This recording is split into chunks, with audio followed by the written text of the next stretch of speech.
Welcome to Insider Events Finance Meets Its Future, presented by Amberdata. Here's our host, Senior Finance Editor at Insider, Dan DiFrancesco. Hi, I'm your host, Dan DiFrancesco, Senior Finance Editor here at Insider. Welcome to Finance Meets Its Future, presented by Amberdata. It's an unprecedented time in the finance industry, whether it's the downfall of Silicon Valley Bank or UBS's rescue takeover of Credit Suisse. All eyes have been on Wall Street in recent weeks. And still, making sense of the digital transformation in finance, digital assets, frictionless payments, and sustainable investing matters now more than ever. Today, you'll hear from institutional finance executives, fintech leaders, and bank leaders about the innovation taking place across Wall Street, from enabling payments to the ever-growing world of digital assets.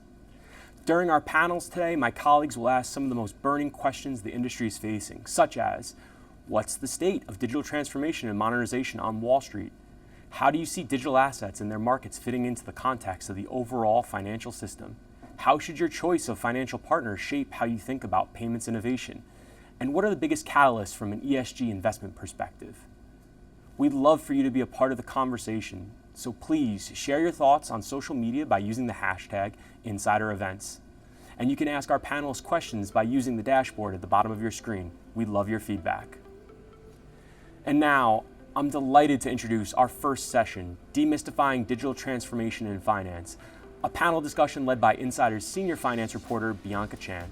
Over to you, Bianca. Thanks, Dan. Feels like 2023 could be a really big year for tech on Wall Street. Most banks are in the middle of their cloud migrations, opening up a whole new way to think about tech development and maintenance. Banks, more than ever before, are setting themselves up to partner with fintechs. There's a proliferation of data, and with the cloud and AI, there are now tools to analyze data at a depth and I can't really hear what you're saying over Bianca. Maybe some thought impossible 10 years ago. And of course, banks are making progress culturally, borrowing strategies from startups and big tech companies alike Move a little bit to my left. Execute on tech initiatives faster than ever before. I'm thrilled to be here with two of the brightest tech leaders on Wall Street. We have Peter Akwaboah, the Chief Operating Officer for Technology and Global Head of Innovation at Morgan Stanley. Also, Reetika Grewal, Head of Digital for Commercial Banking and Corporate and Investment Banking within Wells Fargo's Strategy, Digital, and Innovation Group. Welcome to both of you. I want to jump right into it. I'd love your take on what is the state of digital transformation and IT modernization on Wall Street. Let's start with you, Reetika. Yeah, we at Wells Fargo are really focused on bringing digital-first, customer-centric solutions to market across the spectrum, from our consumer side all the way through to the corporate and investment banking side. One great example of what we're doing and sort of like a different way that we're approaching it is we just recently launched at the end of last year a brand new portal experience for our clients in the corporate and investment bank as well as the commercial bank called Wells Fargo Vantage. And that work was done sort of with that digital first mindset, making sure we're putting the clients at the center of everything that we're doing, thinking about how they run their business from a day-to-day perspective and the problems they're trying to solve and how we can bring the right tools to bear for them. And then, with this new transformation and this new way of working, the way that we've built this platform from the ground up is with a layer of machine learning and artificial intelligence from the very beginning, right? Like a lot of places are trying to add those things on, but this is sort of the base that's going to drive the personalized experiences that we know our clients want. We've had some progress on the consumer side, and as our clients are demanding more consumer-like experiences, even as they're interacting on their business side, it's really important to think about that personalization element and how you can bring all of your tools to bear. But that platform really helps to demonstrate a different way that we're really approaching the modernization that we need to do, and thinking about things like the cloud that you talked about early on, and how do we leverage the cloud to bring things to our clients faster, better, and also thinking about fintech partnerships to do the same. So Vantage is really a nice way to think about how we're pulling all those levers that you talked about at the beginning in your intro, and really trying to drive a great client experience from that. Thank you. Yes, and I'm sure we're going to dig into a lot of that later on in the conversation. But Peter, what does digital transformation mean to you? What is the state of it at Morgan Stanley and on Wall Street more broadly? So thank you so much. Thanks for the invite here.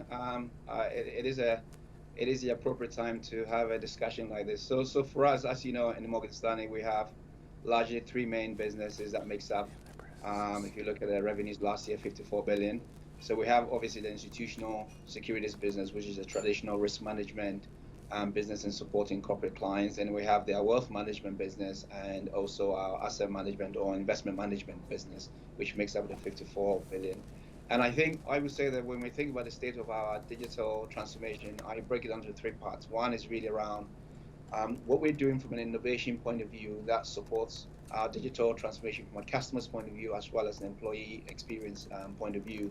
You would note one example that we just made an announcement around our partnership with OpenAI.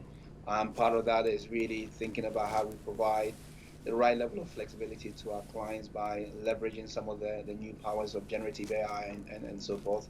And so this all theme around innovation is something we focus our attention on, but it's really broken down into the customer journey as well as the employee experience as well. You will notice that we've acquired E-Trade. That was partly to complement our business model as well as eating buns.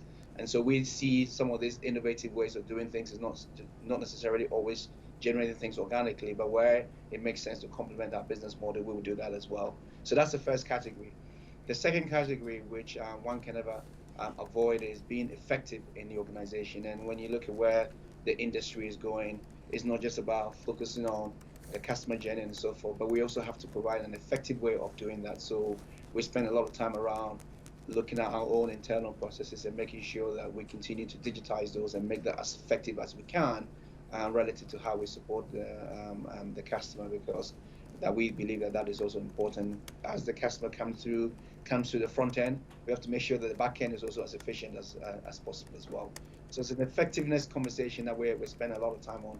And then the third thing, which I think is very important as well, is the safety and soundness of supporting these the franchise, which I call the resilient part of our franchise. So we spend a lot of time around investing into our basic infrastructure around cyber. These days, cloud has become table stakes in the way we do things and making sure that we leverage that going forward. Spend a lot of time around our fraud capabilities, but it's all around making sure that we have a safe, sound environment, and also our infrastructure is within a right zip code to be able to continue to support our the 54 billion in franchise that really ultimately supports the customers. Thank you. Yes, tons to dig into there. Obviously, digital transformation, multifaceted, and a world of opportunity, really. But it's not always smooth sailing to get there. What has been the hardest part or the hardest thing about driving digital transformation within banks, and why? Peter, why don't you continue? Look, I think the first thing I would say is really the multiple competing priorities. And I think everybody will have the same conversation when we talk about some of the hardest challenge. We're competing or we're trying to solve the regulatory agenda, which I will argue in some cases they are healthy to be able to complement our business model. But nevertheless, we have to think about how the landscape of the regulatory environment is changing. We also have to think about our own, what I call the technical debt, which is we build obviously our infrastructure for a period of time. We have to continue to evolve that relative to some of the new ideas coming up. And so making sure that technical debt continues to be modernizing going forward is an important part. Now we have the cloud. We are not necessarily just basically shifting things onto the cloud. We're being thoughtful around making sure that we can modernize our applications before we move to the cloud. So we have this kind of multiple competing agendas on the table. The more you digitize, the more you also see the scale of our safeness and soundness becoming more important. So the investment in the cyber becomes something that we have to compete. So we're growing our business. We're having to make sure that we're doing it in such a way that it continues to be regulatory compliant, as well as making sure that it becomes very safe as well. So these are some of the things that is making it tougher for the market. But the way we offset that is really having a true partnership ecosystem on an end-to-end basis. So we have a good way of partnering and working with the business and really driving business outcomes. But we've extended that to real partners with our fintech and our strategic partners in the ecosystem. So you will see that, as I said, we had an announcement recently with OpenAI.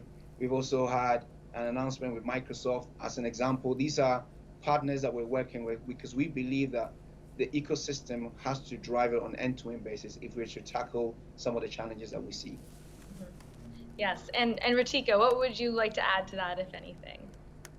Yeah, I mean, I think that like when you're talking about true digital transformation, I like one thing, the sort of framework that we like to think about as well is people, process, systems, right? And so like, I think, Peter, you kind of touched on those in sort of your description, but right, like when you're changing things, dramatically, or even beyond just a presentation layer, you just have to make sure that you're tackling the change that needs to be driven all the way through, how people operate, where their focus is. Like, I think you kind of touched on that a little bit, Peter, in reference to some of the changes that you guys are driving, the processes, like what are the underlying processes when we're working in like a really big complex institution like we are. How do we make sure that we've got everything sort of ticked and tied?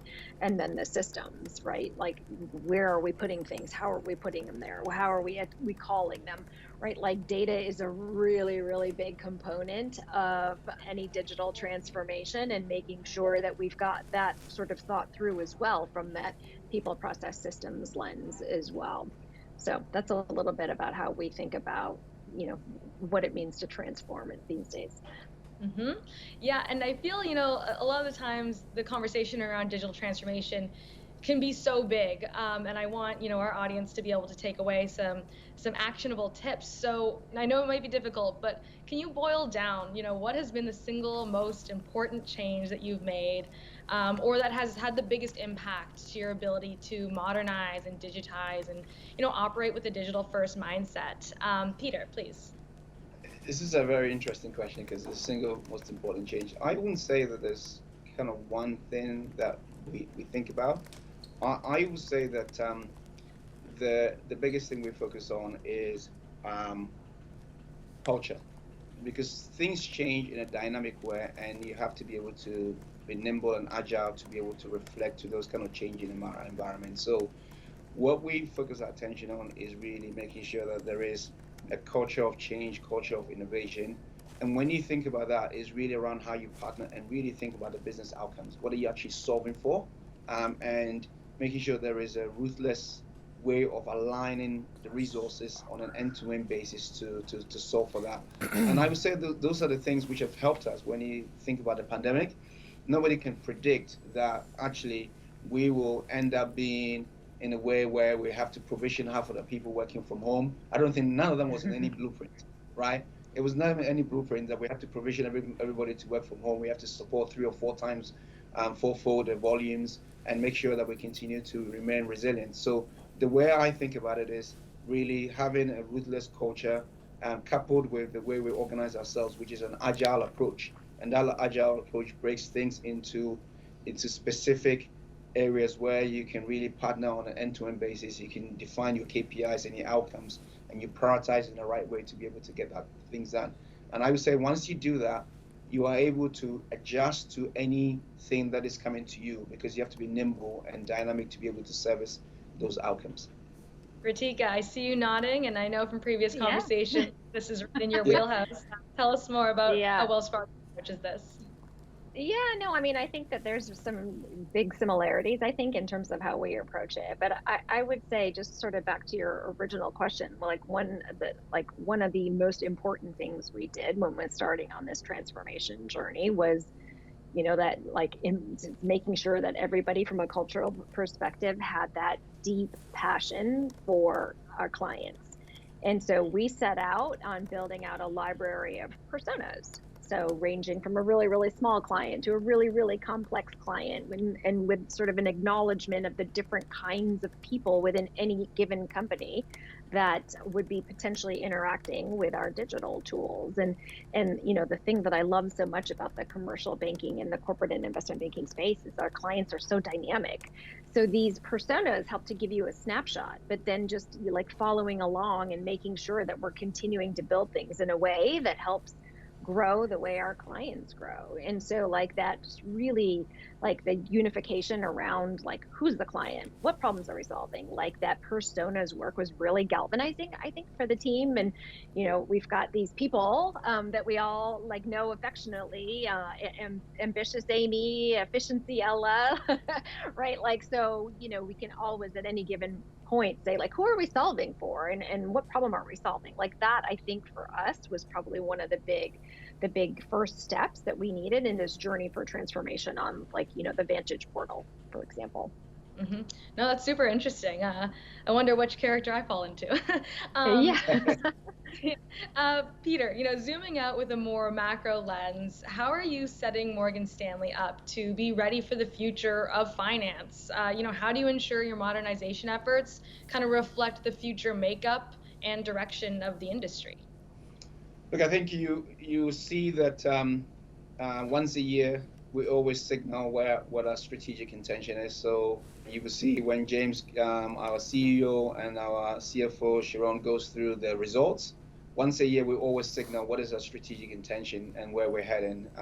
And that is important because I see that as something that we always make sure that within the organization, that is cascaded through the organization. And that is an important part of everybody being behind the strategy and how we're servicing our customers. Beyond that, I think it becomes more around what I talked about, which is being very clear around the things that we've put in place and making sure it's sustainable going forward, and what we're doing around the agile framework we put in place, making sure the business outcomes is clear. I think those are the things that I believe we've put in place, and we will continue to make sure that that's robust and sustainable going forward.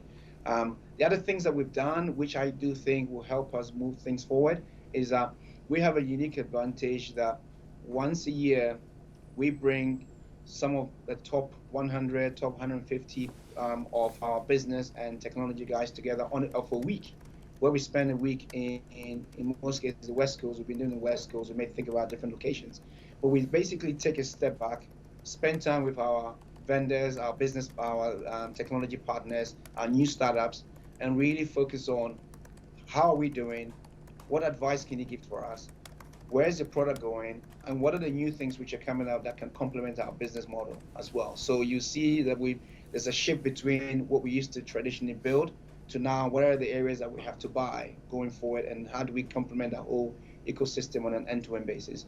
And the last thing you can see is that for us to move forward, the firm has recognized that we have to have somebody who runs innovation. So my job is the first of its kind within Morgan Stanley, but part of that is really making sure that we continue to integrate the firm on a one-to-one basis and continue to think about what Morgan Stanley and what are we learning from the wealth management business that we can actually build within the institutional securities business as well. So I remain quite positive in this space, and the way we set ourselves, I think it makes us more sustainable going forward. Mm-hmm. May I suggest Seattle for your next trip out west coast? That would be excellent, given the fact that some of our partners are based there. Well, I'm happy you brought up partnering and versus buying versus building in-house.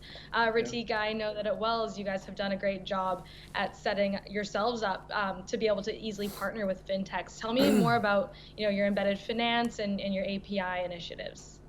Yeah, no, we're doing a lot of work in that space. I mean, Wells Fargo was one of the first banks out there with our big API platform, and we've got a consistent record of continuing to add onto that platform. And so, now the embedded finance space is a way that you really try to bring more of what we offer to the tools and the systems that our clients are using. So just going back to a couple steps backwards to go forward, right? Like Peter was talking about, like the client listening that we're doing. And so some of it is, direct listening with our clients and saying, okay, so what are you doing today? And like listening, but a lot of it is just observing, because sometimes they're not able to actually articulate some of the workarounds that they've put in place to deal with something. And so like embedded finance is like one of those watching what they're doing, which is different than what they're saying use cases, right? Like all the different systems and tools that a company may use in order to run their business. Like, how do we integrate all of those things together, leveraging this great API platform that we've got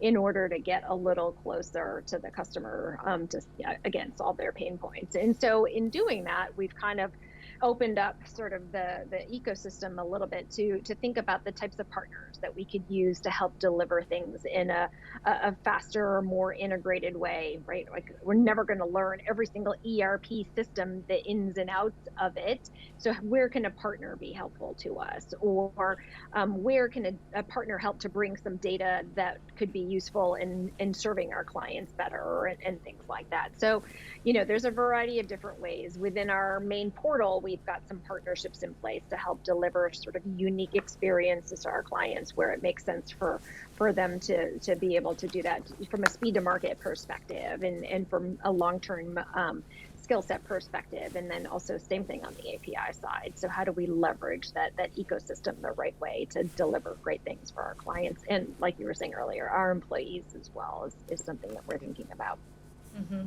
I mean, I could chat with you guys for hours on this. I'll wrap up at some point.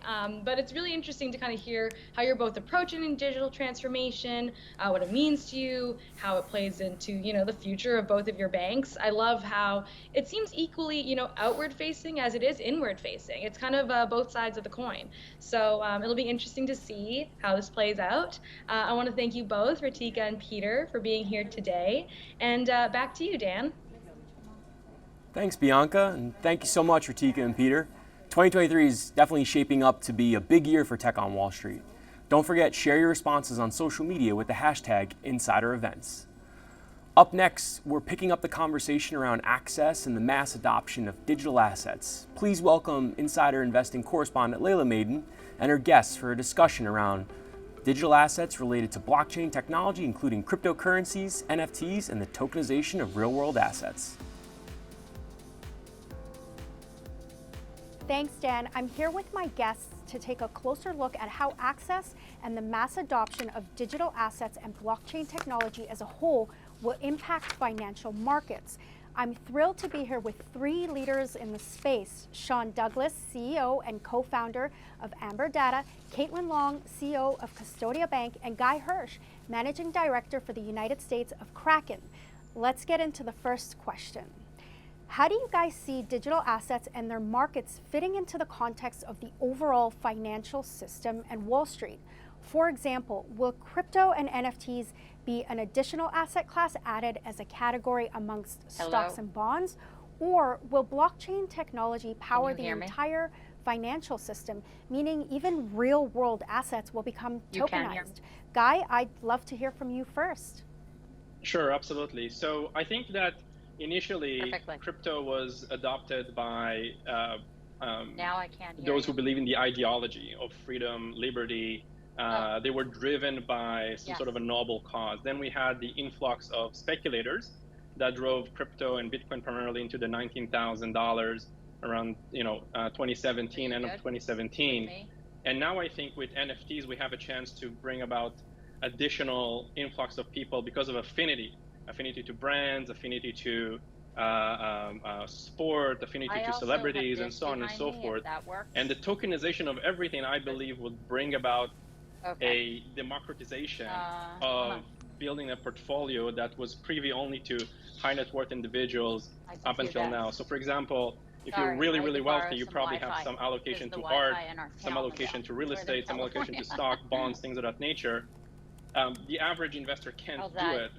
With tokenization of everything, they will be able in a few years to build a portfolio that has some allocation to real estate, some allocation to art, some allocation to other assets, and build a more diversified portfolio and build their wealth that way. So I think we're definitely heading in that direction.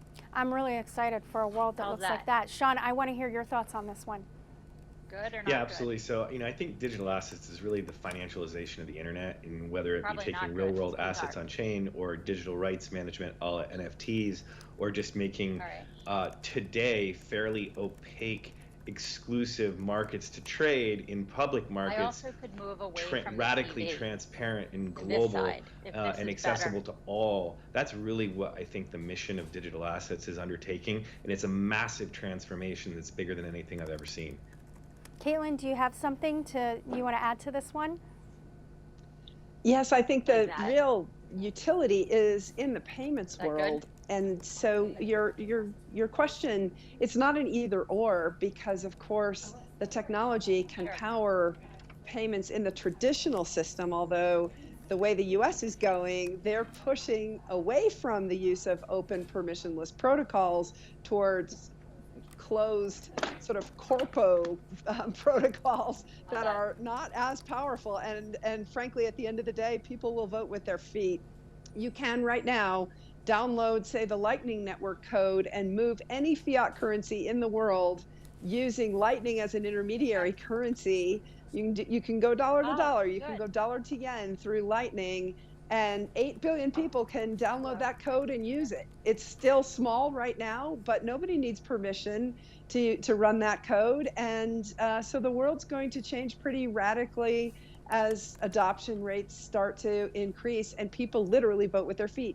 Well, speaking about technology always leading the way, we know that historically, but also about permissionless systems. DeFi is a big one on that. Let's talk about DeFi, decentralized finance.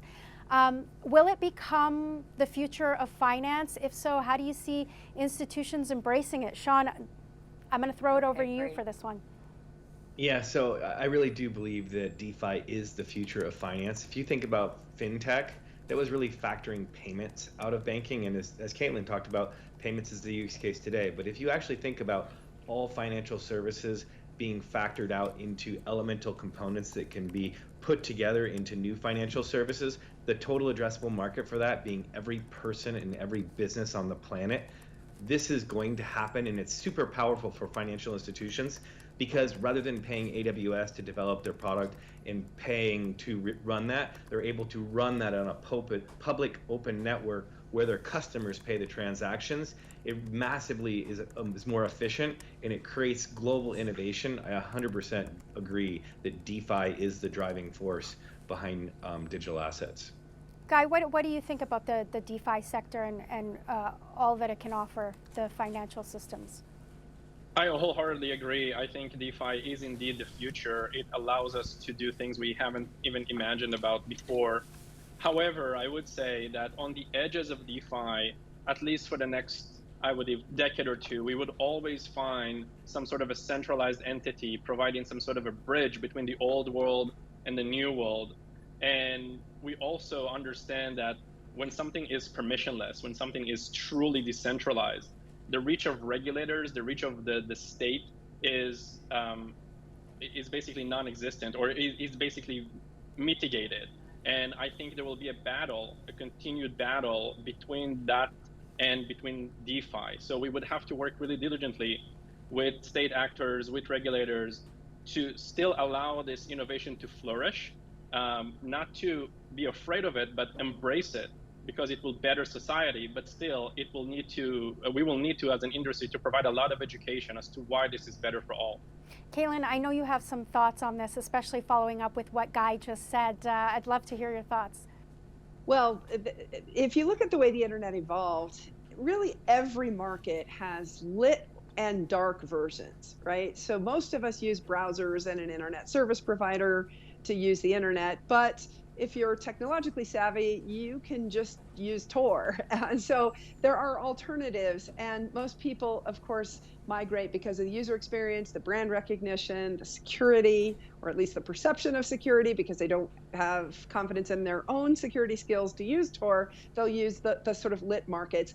That same thing is true with phones, right? Most of us use, in the US, Verizon, AT&T, or T-Mobile. We don't use a command line interface, even though we could, to make a phone call using voice over internet protocol. So I think the analogy here is that in the financial world, that the incentive is that people will migrate towards the more trusted, more regulated players. However, just like in the browser space, Tor exists, you don't need to go through a centralized point like that.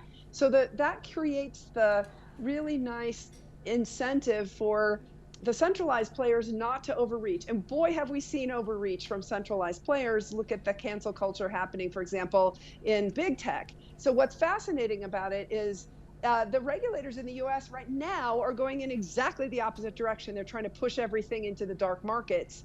in the U.S. and push it, frankly, offshore. The great irony is that FTX set up offshore precisely because Sam Bankman-Fried never could have complied with the requirements to even become a money transmitter onshore in the U.S. And so we're just going to continue to get more and more of those, I fear. So I think you just led us into my next question. And like with any innovation, there are always obstacles to adoption. What do you foresee as being the biggest obstacle to institutional adoption of digital assets? Caitlin, let's start with you on this one. Well, right now, the regulators in the Biden administration are sure trying to kill it. There is clearly a coordinated, multifaceted, multi-agency attack in the United States.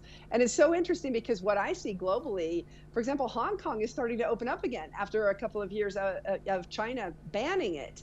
And we just saw, for example, Russia this morning opening up. So the US is on such a different cycle with the rest of the world. And those who are onshore in the US tend to be very American-centric, but we need to recognize this technology knows no borders, and that's one of the powerful features of it. Well, I think what happened with FTX kind of caused a shock to the system, and regulators are sort of scrambling to figure out how they can address this. Sean, I'd love to hear from you about obstacles facing the mass adoption of these digital assets for institutional investors. Yeah, so I think first, Caitlin made a great point, is that the rest of the world has woken up, and if you look at London, Singapore, Dubai, they're epicenters right now that are massively growing. Digital assets are building there. The smartest institutions are setting up entities there, and they're embracing this because they see it, the writing on the wall. And another thing Caitlin said is it's about incentives. Incentives drive behavior, and many of our regulators are acting with effectively protectionary political postures that are not necessarily serving the general populace, but maybe their constituents that pay their bills. So I think that there's the regulatory backdrop, but it's interesting is that if you trade on any public stock market or derivatives exchange or what have you, you actually have very little transparency into what is the global liquidity, what is market depth, why did I get this fill, how did I get arbed, what's happening in a dark pool, who's paying for my order flow. However, just opposed to digital assets and crypto, where you can actually see a global market trading off of tens of exchanges around the world in different jurisdictions, coming to around the same price, as well as on-chain activity, showing who held what when at what price, and then the mechanisms, which are effectively fundamentals that are driving the valuation of these assets.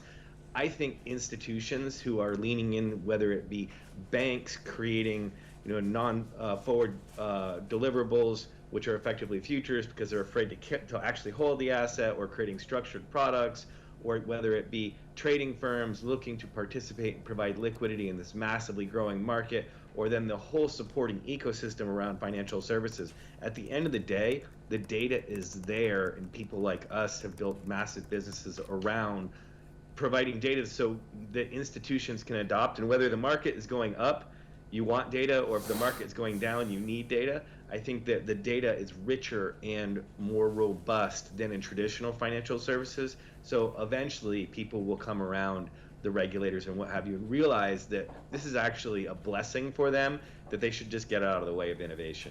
Well, the whole idea of blockchain technology is that it does create transparency in real time. Guy, do you have something to add to this in terms of some obstacles in the way of this innovation?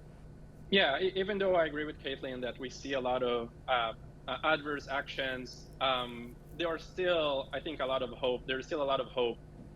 For example, the Financial Stability Board is adding interpretation so that corporate treasuries can add crypto onto their balance sheets and marking them based on a fair market value. That would allow a lot of corporate treasuries out there to allocate to crypto in order to manage their cash and cash equivalent in a more effective way. You have now the SEC proposing a rule on how to define qualified custodians for crypto specifically, with a particular focus on crypto. And I think once that will be resolved in a successful way, then more registered investment advisors would feel comfortable allocate to crypto. So I think there's a lot of obviously adverse reaction out there, no doubt. We have to do what we need to do as an industry to make that better. But still, there's a lot of hope that a lot of good things coming in terms of clarity that would allow institutional investors to allocate to crypto and really grow the industry. Speaking of the positive side of it, that's what I want to jump to next is, what are some of the biggest benefits or positive contributions that digital assets offer society and the financial system? In light of all the crazy negative headlines that we're seeing, there's a lot of positive to this technology. So I want to hear it. Sean, what are your thoughts on this?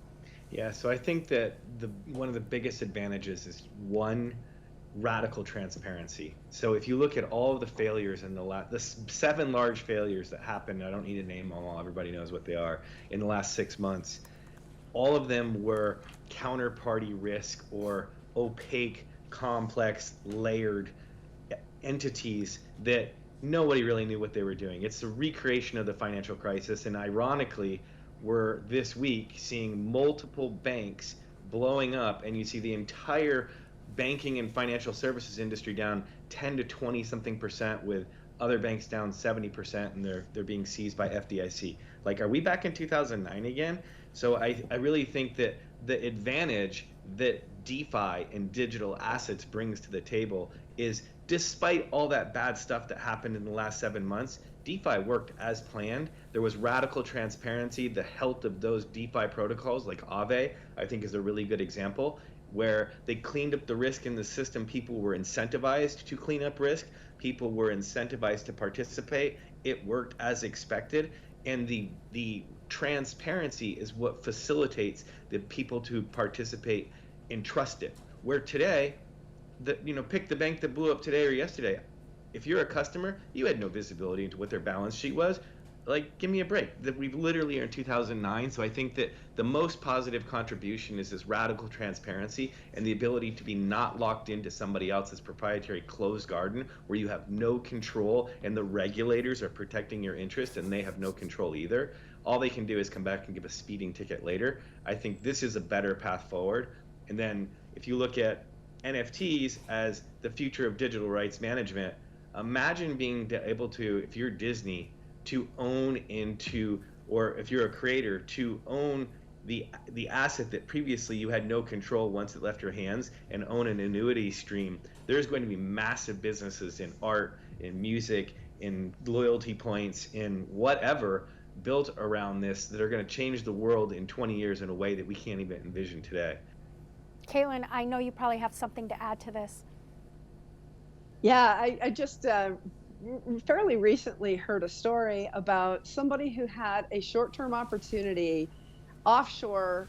This was an American company, and needed to move US dollars really quickly to take advantage of that short-term opportunity, and they did it through stablecoins. And it created a real value that was fleeting. If they had to try to go through the US dollar system through SWIFT, bank to bank, central bank to central bank, there would have been 6 hops on the transaction. But through stablecoins, they were able to move the money within minutes, and it literally within a morning had multiple transactions just completely done, and the US dollar cash in their bank account.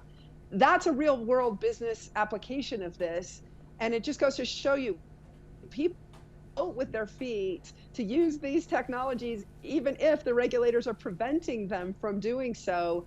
They would much rather, however, be able to go through these trusted on and off ramps than to deal with sort of the Wild West.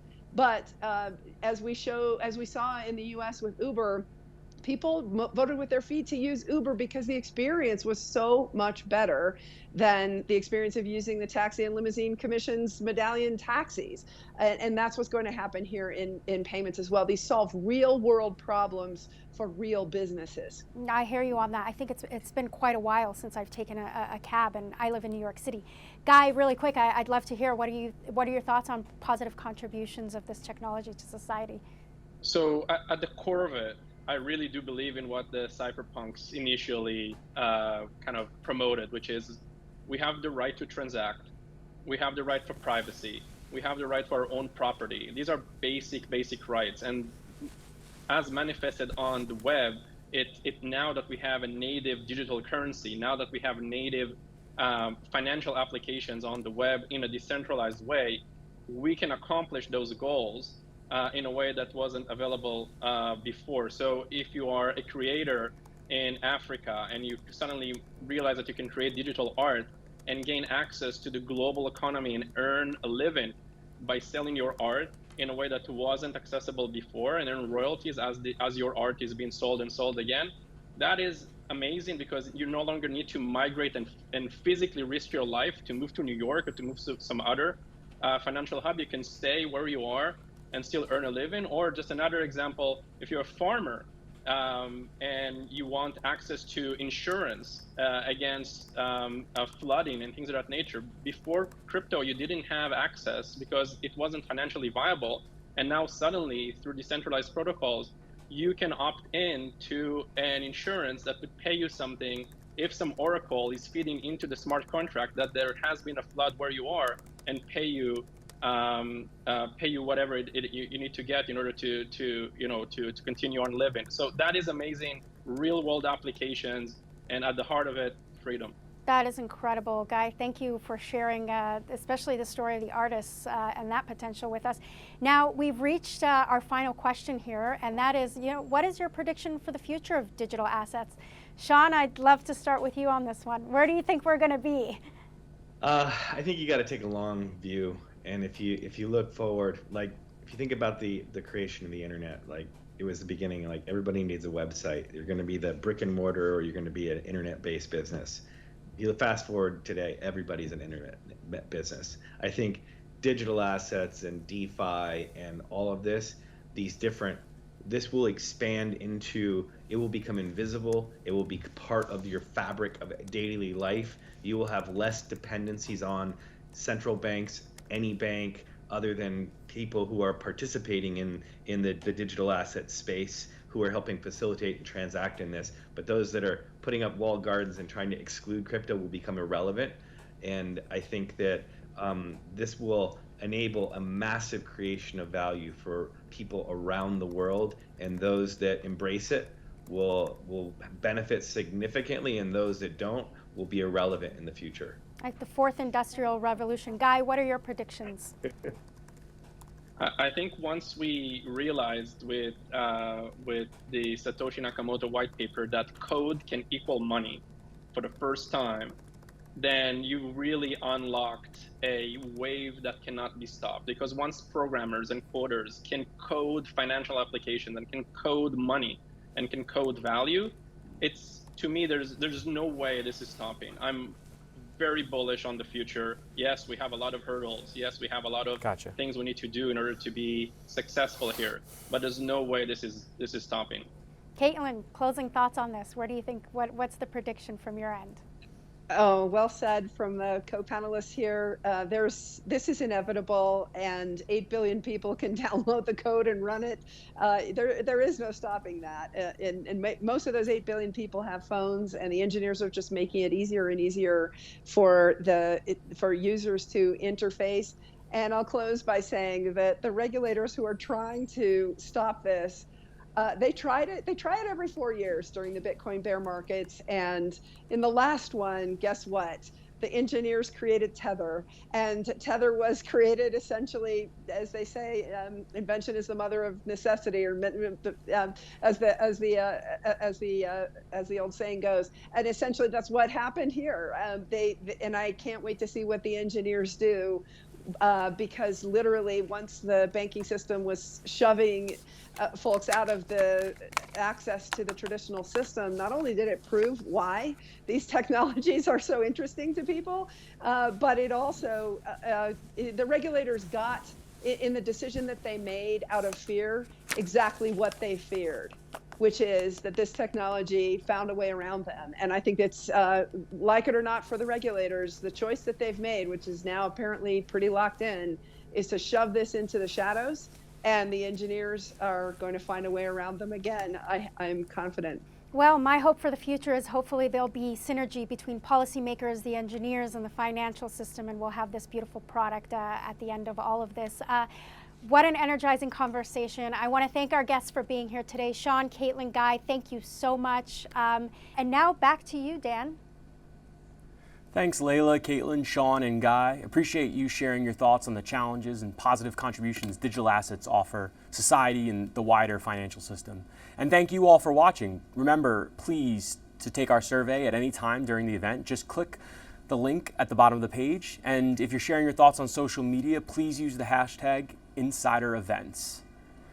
We all know tech can solve many problems and even prevent them, so let's take a closer look at the payments world with our next session discussing if the future of payments is going to be frictionless. Please welcome Carter Johnson, Senior Finance Reporter here at Insider, and his guests. Thanks so much, Dan. Really appreciate it. It's so great to be with you all. I think we can all agree the past few weeks have shown just how quickly information travels across the financial markets these days. Recent market events have also underscored the importance of money movement across every aspect of our banking system. And stepping back, new technologies, new payments technologies, from real-time transactions to digital currencies, have quickly moved from theoretical ideas to very real features and products. So I'm wondering, what does the future of payments look like? I can't hear Carter. I don't know if you And guys what are does having an friction issue too. really mean when it comes to the ways in which consumers and businesses transact? I'm really excited to be exploring these questions with three leaders in payments and banking. With me today are Jackie Reeses, the CEO of Lead Bank and former head of Square Capital. Hey, Jackie. Soups Ranjan. Hello. The co-founder and CEO of Sardine. Hey, Soups. And Sarit Amir, Innovation and Emerging Tech for Payments Lead at JP Morgan. Hey, Sarit. Good morning. Thanks so much for being here with us today, and I'm just kind of game to get right into it. We've got 20 minutes, and we've got a lot of ground to cover. So the first question I want to pose to you all first is thinking about the angle, the theme of this panel. It's the future of payments will be frictionless. But I think within that, there's a lot to explore. So I'm curious if each of you could tell us a little bit about where you actually do see friction showing up in the payments world, in your payments worlds, and relatedly, where can friction actually be a good thing, maybe a necessary thing, when we're talking about payments across infrastructure, fraud, merchants, et cetera. So, Soups, why don't you take that one first? Yeah, no, absolutely. I think friction is important when it comes to payments, especially when it can actually stop fraud, right? So we like to say that you should think about friction from the point of view of the context that you are in. So for example, whenever I'm logging into any of the banks or the fintech apps or the crypto apps that I deal with, I always want to be reminded that I have a 2FA. So I want as much friction as possible, right? And in particular, when I'm sending money out, I always want that friction from a second factor authentication, right? Or, like if I'm signing in or logging in from a brand new device, I want to be challenged every single time, right? Because here's the deal with making high dollar value payments completely frictionless is that, then you completely forget about the existence of these second and the third factors.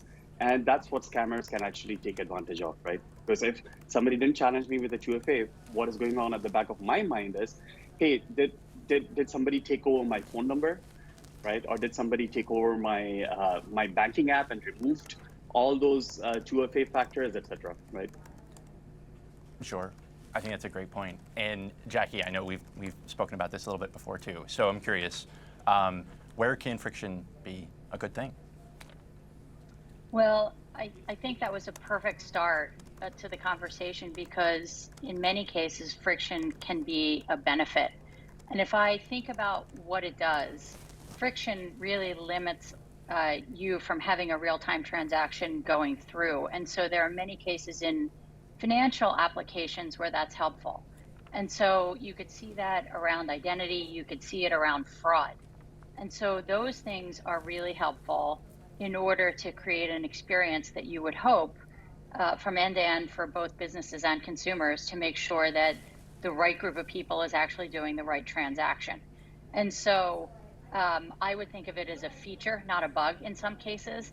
I do think there are issues around B2B infrastructure around companies that are trying to embed financial products into their applications, where you want that experience to be end-to-end smooth. And so there are places, just from an infrastructure point of view and the way the banking system works today, where friction between a front-end application and the back-end infrastructure provider, which could be a bank, it could be some kind of financial institution that holds your account structure, it could be a company that manages your financials in some way, like tax software, accounting software, and you want that evolution of the customer experience to be incredible. And I think that's where friction today is still complicated within the banking and payment system, and is hopefully going to get abstracted out in the next 10 years. I'd say like the last 10 years have been amazing to kind of take out some of that pain from consumer experience to banking experience, but then going one level deeper in a P&L for companies has not been abstracted away, meaning the infrastructure that gets you all the way through that financial transaction, kind of at that core money movement level between B2B companies. Sure. I think that's a great point. And, you know, I mean, I think we could talk for days about kind of some of the core questions, the infrastructure questions. But Sarit, I do feel like that's a good segue to you, obviously being at JP Morgan and working with, I imagine, a lot of merchants, a lot of businesses. So I'm curious, just from your seat where you are, again, where can friction kind of within a lot of those processes be a good thing and be something that actually is kind of additive to your process? Great being here, and I agree with my co-panelists, right? We want to prevent fraud, but we also live in a day of instant gratification and on demand, so we want to make sure that we can address real-time payments because there's just consumer expectation around that.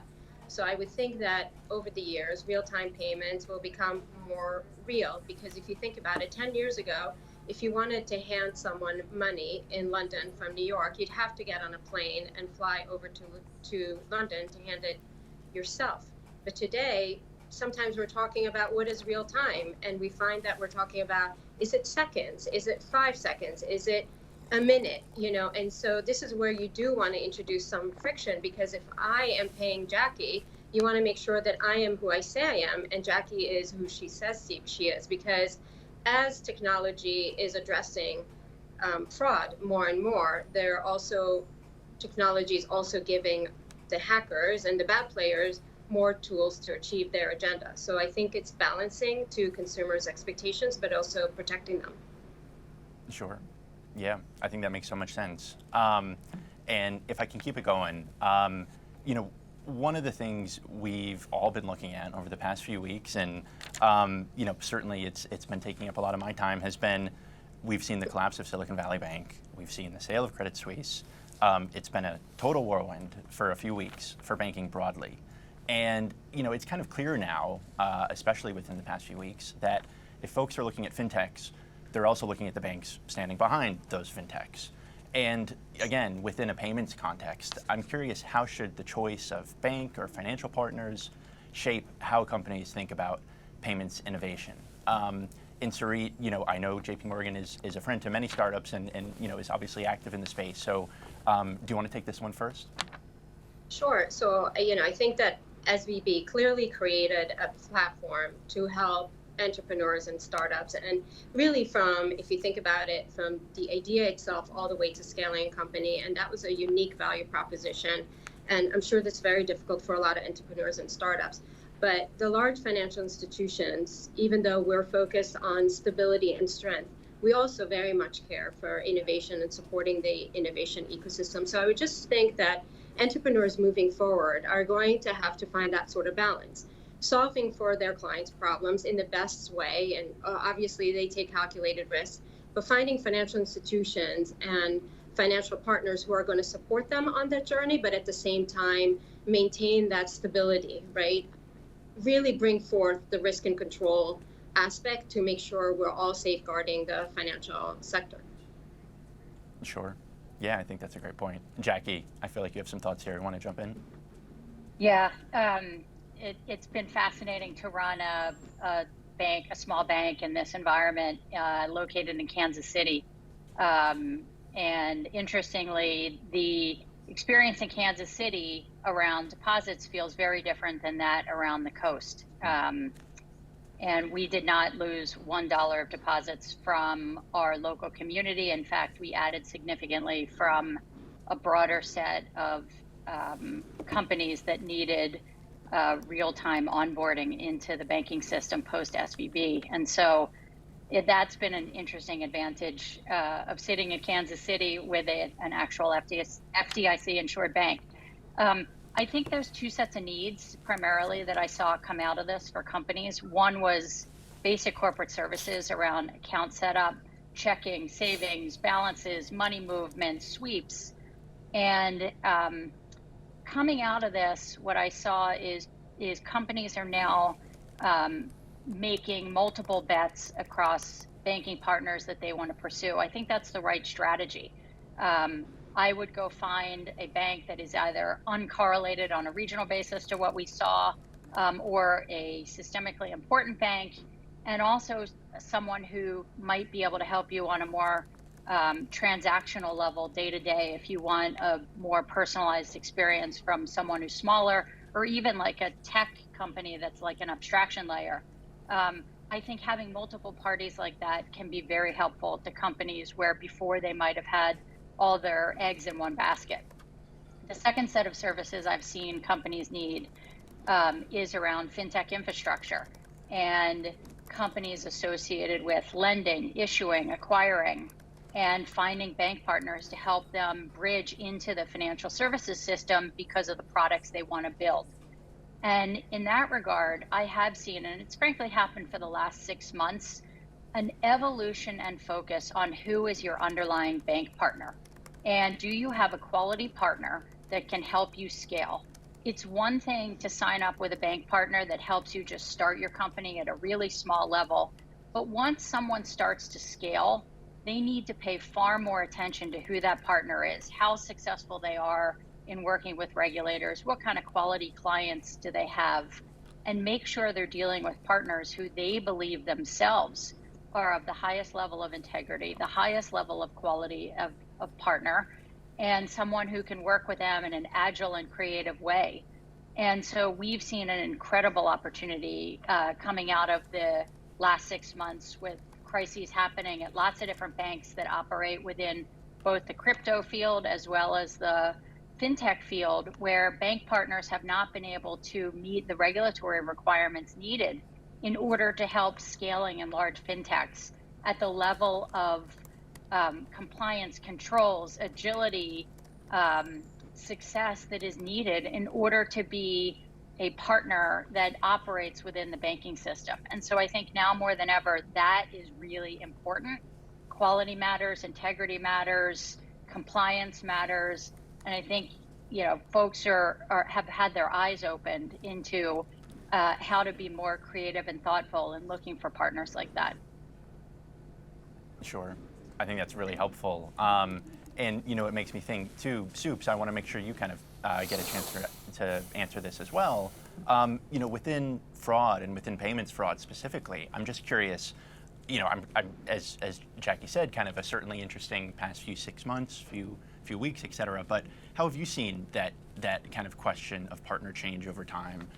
Just curious if you have anything to add.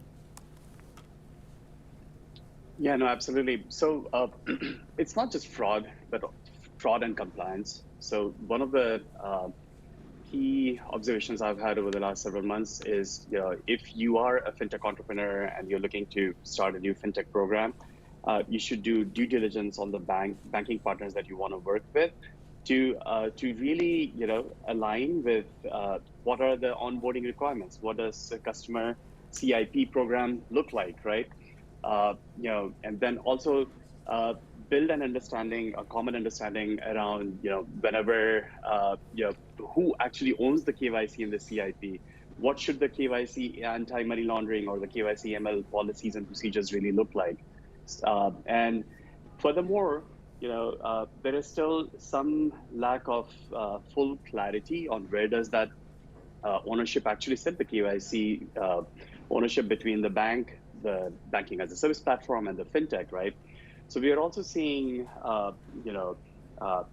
some new innovation happening with my company also, Sardine, being involved in this, where we are saying that let's have a common shared platform across all these three participants, the bank, the BaaS platform, and the fintech, so that whenever you need to actually escalate a customer review, you're not really sharing PII information over emails, right? Because that just leads to its own set of problems. Those RFIs, or the request for information, should really be shared within one common dashboard, one common single pane of glass view across all the participants, right? So one thing I'm really bullish on is that in the near future, we will have much better technologies, which is going to align all the different participants in this ecosystem. Got it. That's really helpful.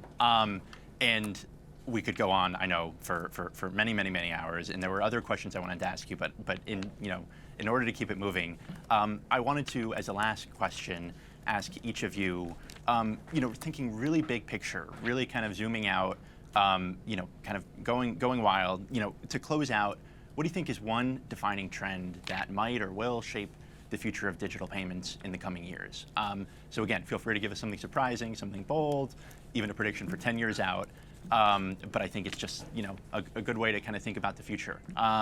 Jackie, I feel like you've got something good here, so why don't you kick us off? Sure.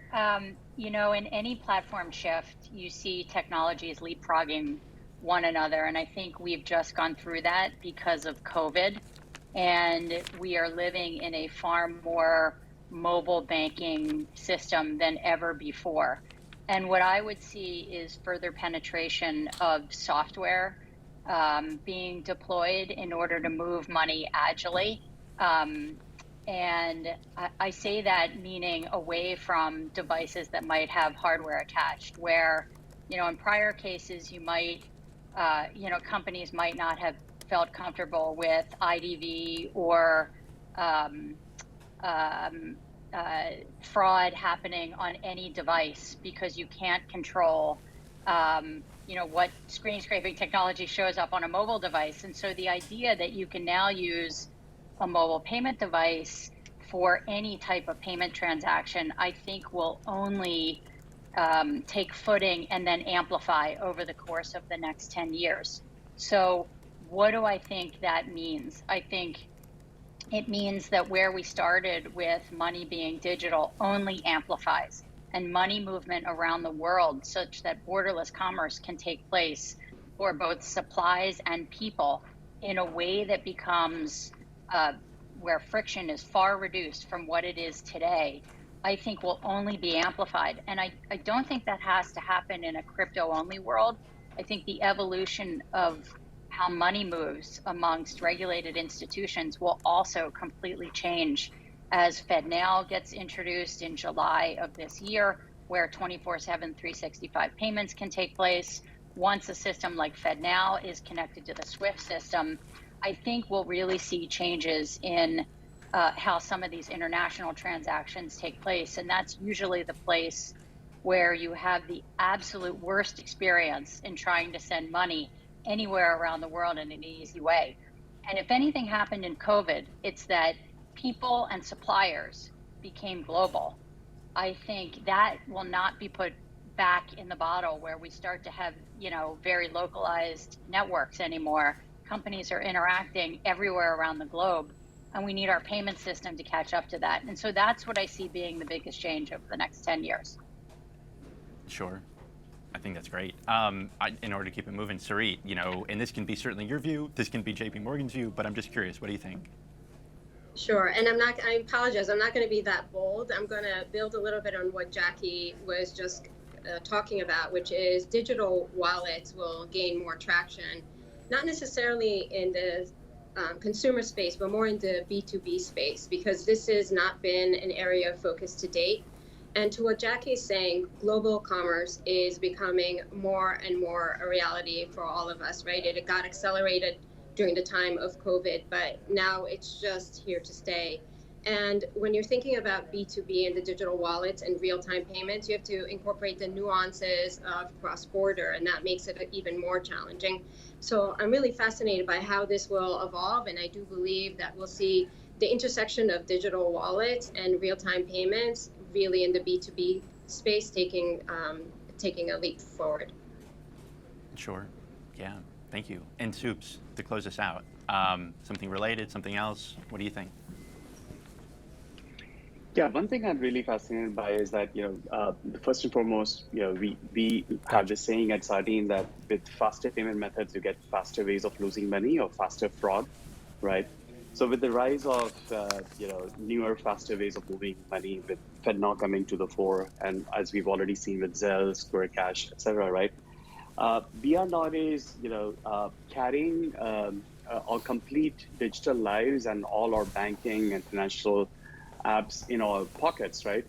And I'll give you one example. A couple of weeks ago, there was this article where, somebody noticed a Monzo app user in the UK. They noticed the PIN code that they were typing on the phone, and then they stole the backpack. And now guess what, right? Like if I know the PIN code in your phone, how many of you have 2 of you on your email or 2 of you on your SMS? No one does, right? It doesn't exist. So once you are in someone's phone, you actually are in the banks, you are in the fintech apps, you are in the crypto apps. And lo and behold, that individual lost all the money from all their accounts, right?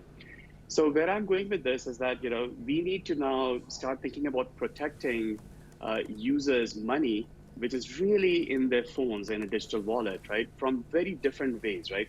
You need to now start thinking about if I'm at a bar and Jackie picked up my phone, the way she's going to interact with the JP Morgan Chase app is going to be very different than I interact, right? Because we all hold the phones actually very differently. So we are actually very bullish on use of biometrics. That's what Sardine does. How you hold the phone, how you type, swipe, in fact, how you walk. All these intrinsic behavior technologies will be very paramount to stopping fraud in the real-time payments world. Sure. And that is definitely going to make me more careful about who I open my banking apps in front of, but it's a good point. I think that's pretty much all the time we have, but I really want to thank you all for listening. Sarit, Jackie, Soups, for being here today, for taking the time, sharing your knowledge with us. This was a super engaging conversation. And to me, it sounds like banks, payments players, fintechs, customers, we all alike have kind of good reason to question what, quote, friction really means when it comes to payments. So again, thank you all for taking the time. Back to you, Dan. Yeah, thanks so much, Carter, and thank you, Sarit, Jackie, and Soups for sharing your insights. And now for our final session, please welcome Insider Senior Finance Reporter Rebecca Ungarino and her panelists for a conversation about how to navigate the ESG landscape. Over to you, Rebecca. Thank you so much, Dan. It's been a tough run for ESG-minded investors, that is, those who take environmental, social, and governance factors into consideration. The wider market, of course, is coming off of its worst year since 2008 with widespread turmoil, and ESG funds were no exception. Meanwhile, regulators are cracking down on greenwashing, and lawmakers are criticizing sustainable investment strategies and spreading some misinformation about ESG in the process. So how are leaders in ESG and sustainability navigating pretty difficult environment, and what are lessons learned from a challenging run? I'm thrilled to be here with 2 of those leaders, Nikita Singhal, co-head of Sustainable Investment and ESG at Lazard Asset Management, and Aniket Shah, global head of ESG and Sustainable Finance at Jefferies. Thank you both for being here. It's been, a tough run for ESG in some sense, from a reputational standpoint, I think, from some of the backlash that we're seeing in the public. You have different roles, you're both in the same world. I'm curious how you're navigating against this backdrop. Aniket, I'd love to start with you on that. Yeah, it's a really exciting time to be in this space because everyone's trying to figure it out. We are trying to figure out what ESG is all about. We're trying to figure out what the climate topic's all about. And there's more energy, enthusiasm, excitement, and questions around it than ever before. And we think that's a pretty good thing. Our general thesis, though, is that there's actually a lot more agreement and consensus around ESG and climate today than there ever has been before. Investors that we speak to get it. Climate change and how policymakers are reacting to climate, how business leaders are reacting to climate, how technology is reacting to climate is impacting asset prices, so I should probably be looking at it. They get it that how businesses respond to different trends in the labor market will impact asset prices. So we don't actually see that much disagreement on the underlying issues. the terminology is creating a lot of issues for the space, and the definitions are. But I think over today's discussion, we're going to talk about where there is agreement and where there is disagreement. But I think there's actually a lot more agreement on the underlying issues in the capital markets than what meets the eye. Absolutely. Nikita, I'm curious what you have to add to that. Yeah, I completely agree. I think it's going through a healthy reckoning. An industry colleague of mine refers to it as going through its teenage growth spurt. And it is still a bit of an alphabet soup when you think about the world of ESG. There are terms like SRI, or socially responsible investing, impact investing, there's faith-based investing, and I think there's a healthy detangling that now needs to happen about what is ESG and what it isn't. Some of this I understand, because when you think about the forefathers of ESG, like faith-based investing, SRI, go all the way back to several decades, if not centuries. The Methodist movement dating back to the 1700s. Then you had the apartheid movement, the Vietnam War. All of these started to influence how individuals express their values through their investing. Cut to the latest iteration, ESG, I would argue is very different. I define ESG as discovering and pricing environmental, social governance risks and opportunities. And in that iteration, therefore, it is still very nascent. It's not something that has been around for decades. I would almost kind of liken it to where we were in financial markets pre-SEC, pre-FASB. We didn't have accounting standards. We didn't have benchmarking techniques. If you said EBIT for the same company, I would perhaps come up with a very different number. So these frameworks, even frameworks in terms of academic concepts, like a Miller-Modigliani equivalent of optimal capital structure, we don't have those in ESG. There are some amazing academics who are currently working on really interesting frameworks, but my point being, it's still very nascent, so it's understandable that there is a lot of confusion and conflation in the marketplace today, and it's healthy for us to have these debates. I would end kind of with the point that Aniket was making, which is that the underlying trends, regardless of what we call this, whether it's trying to understand the risks and opportunities in the energy transition, issues like worker livelihoods and how companies are on the risk and opportunity spectrum when it comes to issues like that, or changes in consumer habits like healthier living, these are impacting products and operations of companies regardless of what we call it, and therefore impacting those companies' financial productivity and their valuation. So as investors, we are deploying ESG not as a mechanism to impose our values on companies. I don't think that's appropriate as fiduciaries, and you and I as individuals who might have very high morals might disagree on what's more important than another. But what we can do is, as disciplined investors, find ways, figure out catalysts to price in these issues. And that's our job as investors that do ESG right.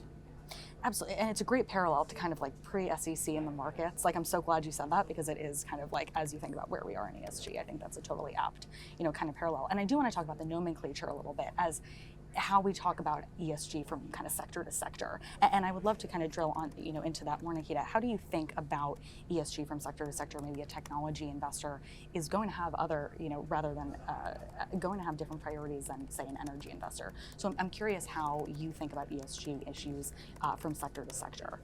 Yeah, ESG is not monolithic, right? So the issues that pertain to a particular company might be very different than the issues that pertain to another company. This might be because of the sector they're in. So if you're a healthcare company in the US, you might be grappling with issues like the safety of your products. Inherently products that are ingested or implanted in the body are going to have product liability concerns. You might have to grapple with issues like access and affordability if you're in the pharmaceutical space, and you see that with net pricing related regulation in the industry. But if you're in the tech sector, you're grappling with a very different set of environmental or social challenges. You have to worry about things like data privacy, and we saw this with the Cambridge Analytica scandal. You might have to deal with issues like responsible content, where the significant societal backlash to social media might create inherent regulatory challenges for companies in that space. And across the board in China as well as in the US, as we're keeping track today. And you might have to, you might have to deal with issues like carbon emissions from your data centers that are significant drivers of, energy is a huge part of the cost base for data centers, which are a huge cost for these technology companies. So as you can see, ESG is very contextual, or I should say the financial materiality of ESG is very contextual. And what I would argue today is to be able to do that well, you can't approach it in that monolithic way where you have 10 ESG metrics that you look across an entire portfolio and call certain companies good or bad. It's much more nuanced and bottom up. And as a fundamental active investor, which is what we are at Lazard Asset Management, we're most focused on doing that. Decoupling these thorny topics and thinking about what are the catalysts that are going to price that into the financial productivity or the valuation of the company. Yeah. And Annika, what about you when you're talking to clients and you're kind of thinking kind of sector by sector? What are the kind of questions that are dominating your kind of questions, and how do you think about that across sectors? It really changes by the day. Yeah. It changes by the client, and it changes by the geography. That's why it's so exciting. It is to be very you. exciting. It's a lot of fun. It really is Right. it's hard to imagine you get paid to do work like this. It's really good fun. But there are some topics that are cross-cutting, for sure. The G of ESG, which oftentimes gets forgotten, is a cross-cutting topic because it's ultimately a question of how are decisions made and who controls a company. That's relevant in a tech company, that's relevant in a consumer goods company, it's relevant in the US, and it's relevant in China. Now, what makes a well-governed company in the tech sector might be very different than in the consumer sector. And there's a lot of judgment that goes into that. But I would say governance is a cross-cutting issue that any good investor or CEO or investment banker knows I need to be thinking about. On the sector by sector work, Nikita is absolutely right. I'll give you just some live examples of what's on our mind. Please. We spent this morning talking to one of the largest active managers in the world, going really deep on what the Inflation Reduction Act means for energy transition in the United States and how Europe is responding to between $500 billion and $1 trillion of subsidization and public investment in the energy transition. On the other side of the table wasn't the ESG team at this firm. It was the energy investors, it was the industrials, it was utilities, it was folks who were managing hundreds of billions of dollars of capital, going into the details of this tax credit versus that tax credit and what it would mean for different companies that they invest in.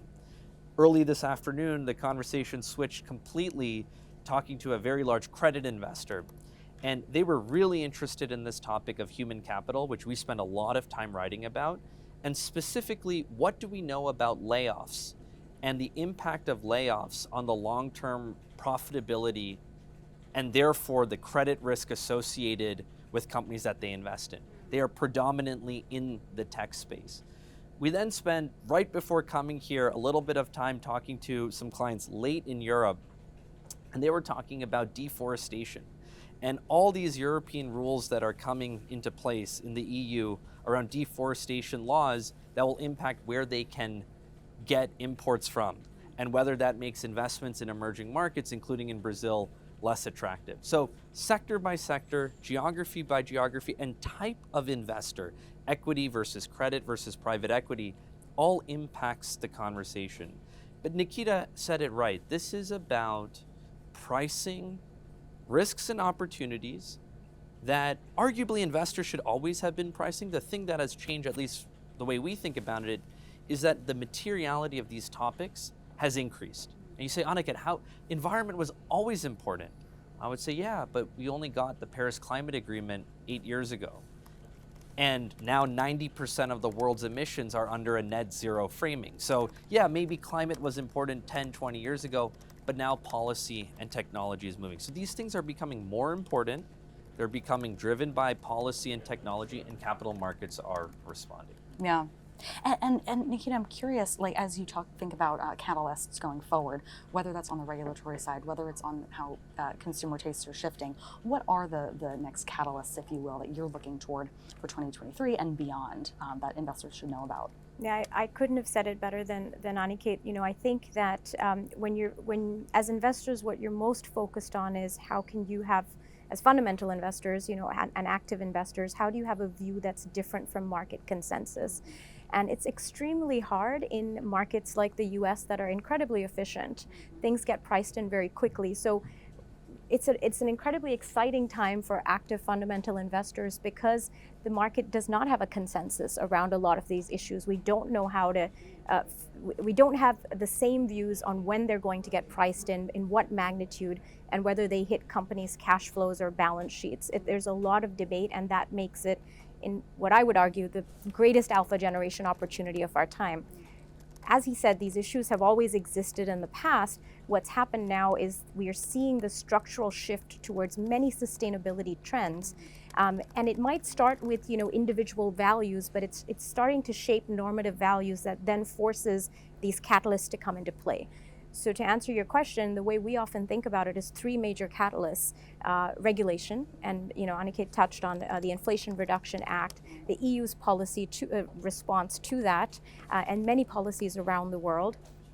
Not just at a government, high policy level, but even at an industry level, to things like building emissions codes that might impact the opportunity set for LED lighting companies and shift initially their multiples, eventually their financial productivity, because it impacts their revenue and their market share.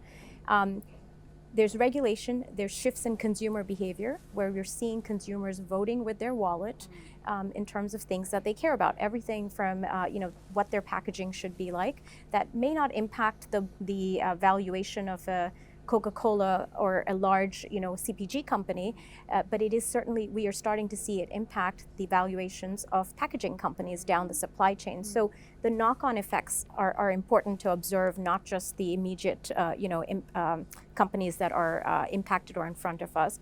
And the third and perhaps most important catalyst is technological disruptions. When we think about electric vehicles, renewable energy, or LED lighting, the example I just gave, maybe 3 to 5% of the ACWI index today has pure play companies in that space. I'm talking about, the Teslas, the Vestases of the world. But when you actually look at the knock-on effects of their supply chain, everything from silicon carbide to graphite to the battery manufacturers to solar inverters, it has more than a 25% impact on the ACWI index. So there are tremendous opportunities, and these technological disruptions and breakthroughs are going to create disruptions in their respective industries, creating significant opportunities for us as investors. And Annika, do you have anything to add to that? I mean, those are so far-reaching and make a lot of sense. Anything that you would like to add? In my life, I've learned listen to Nikita because she generally gets it right. So I think that's perfectly said. I'm like, I don't think there's much to add there. I want to end on a kind of actionable takeaway for our viewers. I'm curious what you are most optimistic about in this space right now. There's a lot going on the regulatory side. I'm curious how you would answer that, Annika. What are you most excited about? The topic that we are going very deep in right now is carbon removal and the role of carbon markets in carbon removal. When we think about climate change, we should think about three legs of the stool. There's mitigation, which is how do you reduce CO2 emissions. There's adaptation, which is how do you adapt to a warming world. And then there's removal, which is actually how do you remove excess CO2 from the atmosphere.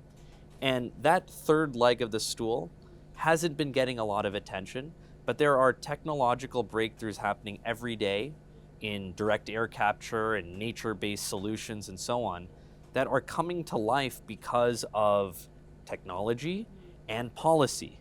It's one of these beautiful things. The Inflation Reduction Act puts a price on this. Companies say, wow, I'm going to get paid $180 a ton to remove a ton of CO2 and stick it underground. That actually makes a lot of things quite economic. So we're spending a lot of time studying this third stool the third leg of the climate stool after having spent a lot of time on the mitigation and the adaptation front. And we're seeing entire industries being formed right in front of our eyes. It's very, very exciting and something we're going to spend a lot of time on. That's great. And Nikita, how would you respond? So I would maybe zoom back out and say more broadly what I'm really excited is about this current debate on ESG, because I think it helps clarify what it is and what it's not. It's not there trying to prove that we can save the world, and it's not something that's projecting individuals' personal values or biases. It's just making us disciplined investors, and I think that's a really healthy debate, as we've suggested. So that I'm excited about that conversation, that it's finally happening, and there are many of us, pragmatists in this space that are helping clarify that. And on the other end, what I'm actually really excited about, and Aniket and I were talking about this last time when we met for lunch, was it doesn't matter outside of this rhetoric in the marketplace. Taking something like carbon emissions, the carbon emissions are a result of tens of thousands of businesses and their thousands of business decisions that they're making every day on how to manufacture a product, what kind of product to manufacture, and how to get that product to a consumer. And as they start to shift those decisions subtly in terms of we want healthier product, we want products that are safer, we want products that are lower in carbon, those shifts are all underway around the world, and that creates pretty dynamic shifts in the industries that they are part of, and it makes us a really exciting place for us as investors. So I think that's the note I would probably end on. That's great. And we do have some more time, and I would love to get in a couple more questions here, really about the supply chain. I'm curious, you brought it up a little bit, Nikita. I'm curious, as our clients kind of focusing on the supply chain a little bit more, how do you think about the way you analyze that when it comes to how you think of it through an ESG lens? Can you speak to that a little bit across sectors? Yeah, it's the devil's always in the details, but what I will say, it really comes down to materiality. Yeah. Right. So how material is a particular issue to yours? How material is a particular element of the supply chain to the broader business? And going back to very simple analysis of Porter's 5 forces, what is the relative strength of the supply chain relative to you as a manufacturer or as a producer of the goods? So I think it's very specific. It depends on the region as well. One of the things our analysts really focus on is if there are certain risks that are created in the supply chain, whether it's raw material related or human capital related, how can those risks be mitigated? And what are the conversations we need to have with companies to understand how material those risks are likely to be? So that's an important part of the conversation. And it's very, Gotcha. Behind the scenes, by the very nature of it, I guess it is the supply chain. Maybe it's not always on top of the investors' minds. And again, I'm curious how you think about that. Yeah, I'll add a different perspective, which is the top-down geopolitics and its impact on supply chains. We're seeing right now a rewiring of the global economy geographically. The US-China tensions are at all-time highs. The US-Russia conflict is at least near-term highs. And that has caused a lot of decisions being made by corporates around reshoring and friendshoring, which is impacting fundamentally how businesses operate. And it's one of these moments where I agree with Nikita very much that a lot of this is materiality driven, bottom up, sector by sector. And at the same time, there are top down sort of zeitgeist shifts, transformational things that are happening. And by the way, a lot of that is being driven by, in quotes, ESG considerations. Russia invading Ukraine, hundreds, thousands of businesses leaving Russia almost overnight, investors divesting Russia from their portfolios, at some level was a set of ethical decisions. They were saying we can't actually be involved in this part of the world anymore. Those questions are happening right now around China too, as conflicts between US and China increase, and US companies have huge supply chains across the Chinese economy. So it is absolutely top of mind. And again, it's one of these things where ESG as a set of externalities outside of what a business may be doing day to day, but can impact what they do. We're seeing this in live time on supply chain issues. Yeah. I think it also, to one of the earlier points we made, was it's trying to understand how this starts to impact companies by looking at the catalysts, right? Mm-hmm. And the Inflation Reduction Act in some ways is, also responding to geopolitics, but it is reshaping how companies are thinking about their supply chain, including European companies thinking about setting up, more manufacturing and supply chain on this side of the Atlantic, as it might be beneficial. And that, I think, I would argue, has propelled the EU response more than anything else. So I think it is, to go back to why our jobs are so interesting, because it is beyond even just the ESG rubric that we talk of. It's contextualizing geopolitics, which has greatly kind of shaped this discussion, and other issues like COVID as well. Right? No doubt. Yeah. This is terrific. I really want to thank you both for being here today. One takeaway, I think it sounds like for our viewers, is that investors should be looking at maybe policy, a little bit more than they have been in the past, and that, as you said, Annika, might be more agreement among investors than some might think when it comes to ESG. So I thank you both for being here today with us. And Dan, I will toss it back to you. Thanks, Rebecca, Nikita, and Aniket, for such an insightful conversation. And thanks again to all our panelists and speakers. The discussion doesn't have to end here. These are topics we will continue to cover at Insider in a variety of ways. So be sure to subscribe to our daily newsletter, 10 Things on Wall Street, to stay up to date on all the current financial news. And please remember to share your thoughts using the hashtag InsiderEvents. In a few moments, our survey will pop up on your screen. I'm Dan DiFrancesco. Thank you all for joining.